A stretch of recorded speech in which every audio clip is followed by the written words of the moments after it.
Всех приветствую себя на канале. Давайте посмотрим таро-прогноз для раков на июль 2024 года.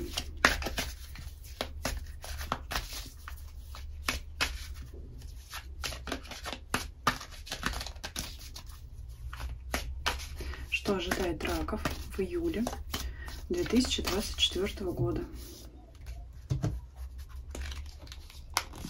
Основной фон месяца. Работа, карьера, личная жизнь.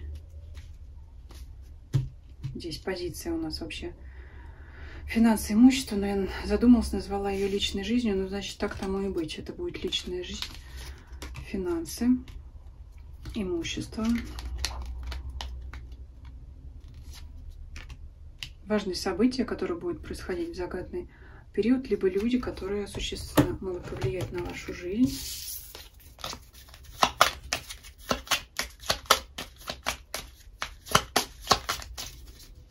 Подсказка от Ленормана.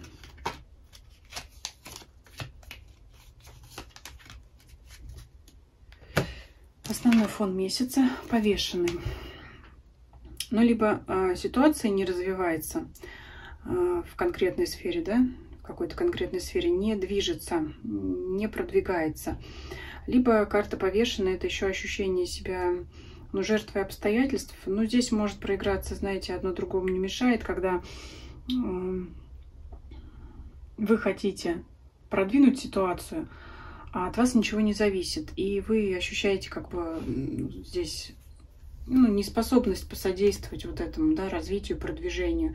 Ну, то есть, ну что, зависшая ситуация, словом, повешенная. Давайте смотреть работу и карьеру. Не повышается зарплата. Ну что, может быть, обещали, а может быть и не обещали. Хотите развития, продвижения именно не только вот, знаете, в карьерном плане. Здесь больше все-таки карта указывает на повышение зарплаты. Это, знаете, вот кто-то стремится к повышению по службе, да, то есть вот меня повысить по службе, и тогда мне прибавится зарплата. А здесь больше указаний на то, что мне и на этом месте неплохо, но неплохо бы и зарплату прибавить, потому что вы на меня навалили обязанности таких, я вот здесь весь и в голове, и в ногах, и везде в четырех стенах, и просто не выхожу из кабинета, работая, не покладая рук, но пора бы и зарплату прибавить. А вот ее не прибавляют, да, в конце концов инфляция, да. Можно даже и при тех же обязанностях ее повысить, ну, хоть на такой-то, да, условный там какой-то процент. А этого не происходит. И поэтому можете вот обижаться на эту ситуацию, именно чувствовать себя жертвой в плане того, что нет повышения зарплаты, нет обещанной премии. Вот это вот, да, то есть, естественно, никакого тут карьерного роста я не вижу. Это именно желание в повышении оплаты труда. Но для тех, кто ищет работу, это невозможность найти именно ту вакансию, да, где бы предлагали зарплату, которая бы вас устроила. Давайте теперь посмотрим вот эту позицию на финансы, да, раз уж мы заговорили о деньгах, посмотрим вот эту позицию финансы и имущества. Ой, ну, здесь карта обороны.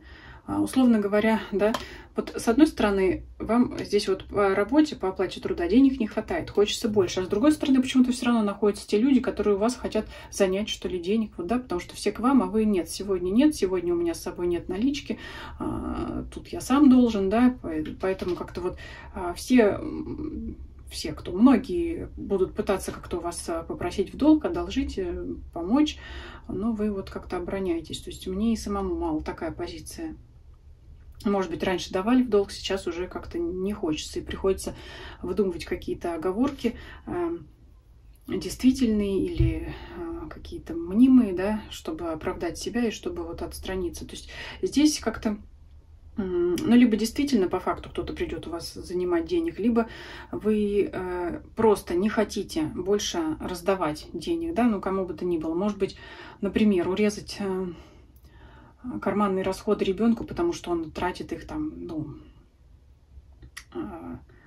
ну, как сказать, на всякую ерунду, да, то есть вы как-то вот будете вынуждены здесь защищать, отстаивать свою сферу, потому что, может быть, было много трат в предыдущий период, и вообще как-то вы решили вот пересмотреть свое отношение. И, ну, здесь очень коррелируют вот эти две позиции, да. Обещали повысить зарплату, не повысили, обещали дать премию, не дали, поэтому вот... Поэтому я вам ничего не могу дать. Поэтому вот как есть, так и есть. И даже ко мне не подходите, даже у меня денег не спрашивайте. То есть вот здесь вот такая позиция оборонительная в плане других людей, да. Как я уже сказала, либо действительно к вам люди пойдут такой с просьбой, либо вы будете переживать это, ну как бы вот так вот сделать, чтобы не встретить вот ту соседку, да, которая все время у меня просит долг, если сейчас такое вообще бывает, ну как бы так вот, да, вот чтобы мы с ней где-то не встретились, не пересеклись, чтобы не пришлось оправдываться, ну вот это вот такая позиция жертвы, да, где-нибудь вот отсидеться, да. Вот такое. Давайте посмотрим личную жизнь, Луна. С карты повешено. Ну что, здесь, конечно, ничего хорошего не происходит. Здесь, собственно говоря, не происходит ничего. То есть и плохого ничего нет, но и хорошего ничего нет. Застой, нет развития отношений, нет желаемого предложения от партнера, кого-то предложение о свадьбе, у кого-то предложение просто пойти на свидание, у кого-то это, знаете, состояние, когда он проявится, позвонит, напишет, а он не пишет, не звонит, не проявляется. И вот здесь вот такая Луна. Это для тех, кто, например, недавно познакомились, встречаетесь, да, и вот партнер как-то редко вам уделяет внимание, может быть, вообще перестал это делать.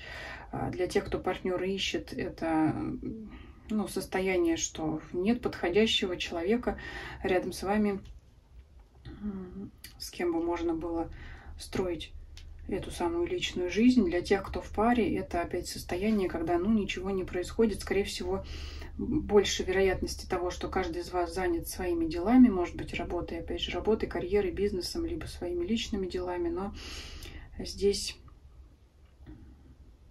знаете, может быть позиция одиночества вдвоем.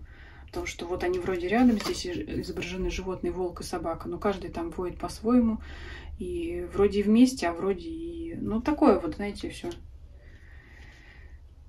Если трактовать эти карты как совет, то совет такой: идите на контакт, разговаривайте, общайтесь, старайтесь вашу вот эту сферу жизни подтягивать. Но для этого здесь вам никто ничего на блюдечке с голубой каемочкой не принесет, надо этим заниматься сами. Но это, конечно, не принимайте как руководство к действию, если вы ждете звонка, сообщения, приезда от мужчины, который вам уже, там, я не знаю, неделю или две не писал и не звонил. Конечно, первый выходить на связь здесь не надо просто здесь делать выводы. Но здесь вот такое вот отдаление, переживание о том, что случилось, почему ситуация не развивается, куда он пропал, почему она не согласилась пойти со мной на свидание, хотя до этого 2-3 раза ходила, а теперь вот она куда-то пропала, а может быть, у нее там появился кто-то еще. Вот здесь вот, в общем, переживание из-за отношений.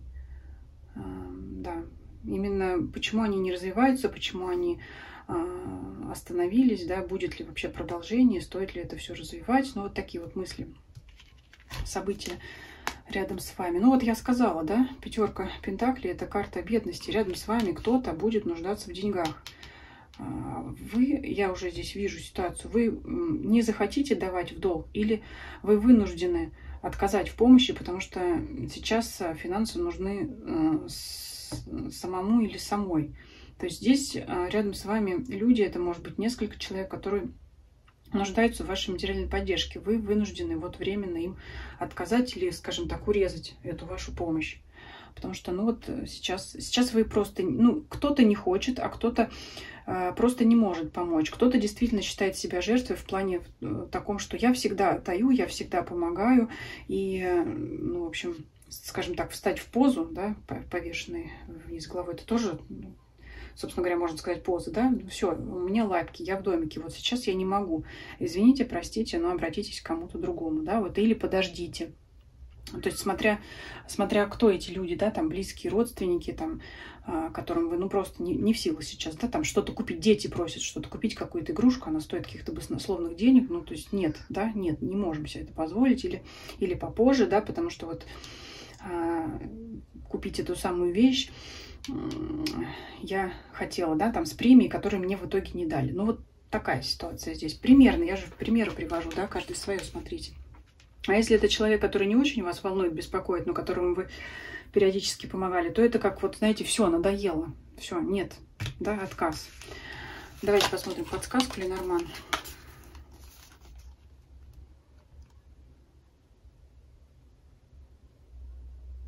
Вот подсказка мне видится. Здесь женщина, конечно, ключевая фигура. Вот смотрите, я возвращусь к позиции личной жизни. Если вы... Ну, здесь двояко, конечно, будет. Если вы вот эти вот тучи, да, непонимание, ждать мужчину или не ждать, будет он развивать отношения или не будет, с одной стороны, давайте уточнять. То есть период, я хочу что сказать, период этого непонимания закончится. Но закончится он здесь может быть двояко, потому что женщина, то ли она на всаднике уходит, убегает из этих отношений, то ли все-таки мужчина к ней вернется. Вот здесь, конечно, сейчас барабанная дробь, что будет в итоге. Также и мужчине совет, либо она вас не дождется, уйдет, либо что, давайте смотреть. Здесь требует дополнения. Букет, но все-таки встреча будет. Все-таки смотрите, если женщина ждет, что мужчина не проявляется, по луне отношения не развивает, все-таки он явится. Ну, с букетом, уж не с букетом, я не могу сказать. Но главное, что все-таки, да, положительно эта ситуация разрешится положительно, то есть, ну, все-таки проявится к вам мужчина, проявится человек, там, по крайней мере, что-то напишет, да, как-то будет благожелательно, может быть, даст какие-то объяснения, да, почему он пропал или что там происходило у вас. Ну, также совет мужчинам, если вы бездействуете, то совет, рекомендация все-таки, если вам эта женщина нужна, да, вот с которой у вас по луне зависшая ситуация, то действовать нужно как можно скорее, иначе она просто тогда сама уйдет и будет искать, кто ей там еще будет эти букеты дарить. Ну, может, конечно, быть такая ситуация, если мужчина смотрит. Может, конечно, быть, что женщина выйдет на связь сама, но это жертвенная позиция.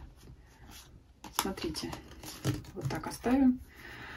Вот такой получился для вас расклад. Пишите ваши комментарии. Всем спасибо за просмотр. Всем до свидания.